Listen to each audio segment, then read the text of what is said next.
వేసవి వేడిపై దాడి చల్లటి రిఫ్రెషింగ్ స్టాప్ తో హాయ్. హైడ్రా కూల్చివేతల అంశం మీద సీఎం రేవంత్ రెడ్డిపై ఎంపీ ఈటెల రాజేందర్ చేసిన వ్యాఖ్యలు బీజేపీ కాంగ్రెస్ మధ్య మాటల యుద్ధానికి తెరతీశాయి. బీజేపీ ఎంపీ వ్యాఖ్యలకు కాంగ్రెస్ నేత జగ్గారెడ్డి కౌంటర్ ఇస్తే ఆ వ్యాఖ్యలకు మళ్లీ కౌంటర్ ఇచ్చారు ఈటెల. ఇల్లు కూల్చుడే, అడ్డమొచ్చిన వాళ్లను బుల్డోజర్లతో తొక్కుడే అన్నట్లుగా సీఎం వ్యవహరిస్తున్నారని ఆరోపించారు ఈటెల. ప్రభుత్వం ఎన్నో రోజులు ఉండదు. ఈ ప్రభుత్వానికి తల తోక ఏది లేదు. తుగులక్ ఎప్పుడో మన చరిత్రలో తుగులక్ అని చదువుకున్నాం. ఈ ముఖ్యమంత్రి అంటే తుగులక్ నేను చాలాసార్లు చెప్పిన ముఖ్యమంత్రి గారి గురించి. ఇవాళ మా ప్రజల్ని ఏడిపించుకొని నీకేదో ఓట్లెత్తే ముఖ్యమంత్రి పోయి కుర్చీ మీద కూర్చొని ఇవాళ మా ప్రజల్ని ఏడిపించుకుంటున్నావు అంటే నువ్వు శాడిస్ట్ అయితేనే ఏడిపించుకుంటావు. గుర్తుపెట్టుకో, నువ్వు శాడిస్ట్ నువ్వు ఎవరు చెప్పినా వింటలేవంటే నువ్వు సైకో అయితేనే ఇవ్వడు. నేను ముఖ్యమంత్రిని డిమాండ్ చేస్తున్నా, ఇట్లాంటి పిచ్చి వేషాలు మానుకో.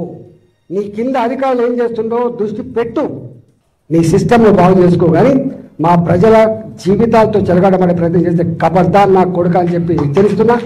నీ అబ్బా జాగిరి కాదని చెప్పి తెలియజేస్తా ఉన్నా.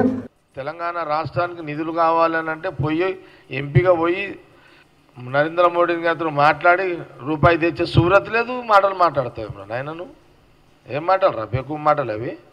ఎవడు ఆ మనటోడు లేక అనుకుంటున్నావు ఏం నువ్వు?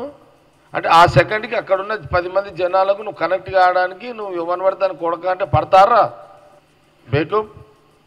ఎవడు పడతాడరా? ఏం తమాషాలు చేస్తున్నావు ఈటెల రాజేందర్? అయ్యా ముఖ్యమంత్రి గారు, ఏదో పెద్ద మార్పు వస్తాయని చెప్పి నీకు అధికారం కట్టబెట్టిండు. తేనె మీ నుంచి పొయ్యిలబడ్డ అవుతుంది.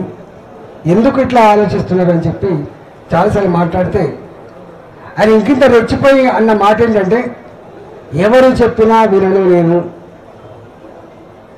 నాకు నేనే నిర్ణయం తీసుకుంటా, పక్కా కూలగొట్టవలసిందే, మొత్తం బుల్డోజర్లు పెట్టవలసిందే, అడ్డమచ్చిన బుల్డోజర్ కింద తొక్కవలసిందే, కూలగొట్టవలసిందే.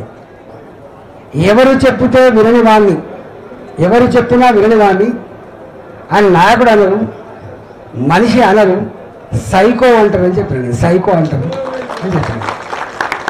తప్ప డిబేట్ చేద్దాం. నేనేం ఫిల్కలాడిన వాళ్ళే జనరల్గా ఎక్కడైనా కూడా క్రాంక్ అంటారు. ఆయన చెప్పుకుంటాను నేను క్రాకును,